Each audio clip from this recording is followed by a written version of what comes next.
while we were doing our Thursday show, Florida was having a spring game, okay? Now, that is a brilliant tactical marketing play. That is called a standalone spot. It's been done before. And what you do, if you've got something you want to showcase, is you put it in a standalone spot. Therefore, there's nothing else to divide people's attention. If they're watching football, they're watching you. That's the good news. The bad news is, if you look terrible, everyone sees you look terrible. So, like I said, you got to be tactful about it. Florida's offense looked terrible the other night, and everyone saw it. So I was watching it Friday, and I made a comment on it publicly on Twitter. I did the classic McConaughey cigarette looking down, and some of my Florida brethren took issue with it. They said I was trolling them. I'm not trolling you. I saw the same thing you did. None of you were happy with what you saw. None of you think you're good enough at quarterback right now. I don't think you are. I just said it publicly, like you guys have been saying it on the boards and saying it in my DMs. It just kind of is what it doesn't mean it's a finished product. That means exactly what I said it meant. The spring game was tough to watch. That's it. That's the long and short. I'm not going to be all negative here. I've got some positives, but I will tell you this. There's been a lot of debate amongst Florida folks about whether Billy Napier will go after a quarterback in the portal or whether they're just going to ride out Graham Mertz and I've got to say Jack Miller, because this quarterback is not decided, which surprises me. Frankly, there it is again.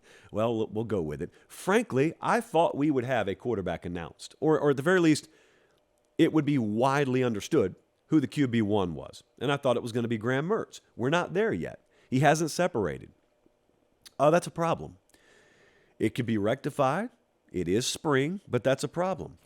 I was thinking about this today, and I was trying to find the best way to sum it up in talking about whether Napier will go after a quarterback in the portal, and that's if there are any worth taking.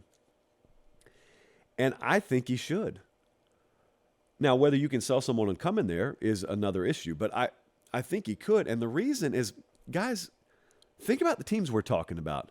Georgia, we've talked about Ohio State, Texas, Bama's got their spring game next week.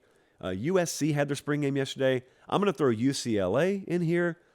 Tennessee had their spring game yesterday.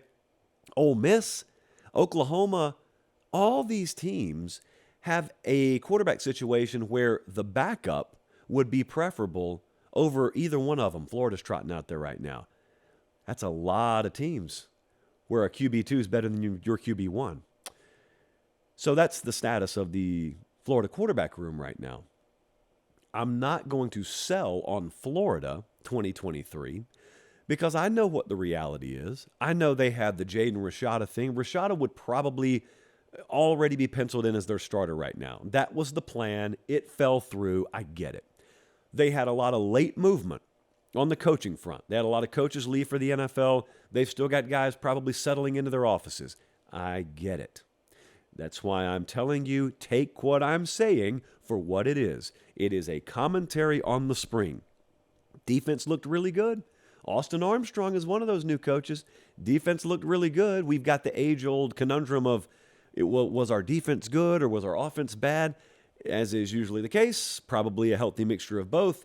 I'll tell you what, again, we are seeing, and that is a bunch of transfers contributing immediately. Caleb Banks is the Louisville transfer on the field. Manny Nunnery from Houston, all over the field.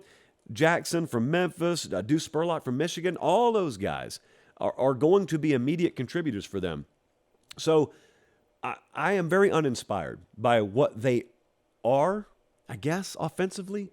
I know we don't see everything in spring. I get all that. I get it. You don't have to tell me that. I get it. I don't feel great about it, but I'm not ready to sell on it yet either. The late transition with the coaching staff, the entire NIL drama. Speaking of NIL, I know some of you watched this the other night. Did you notice the shift in the feel around NIL in Florida? So the Gator Collective is the old NIL go-to. Florida Victorious is the new one.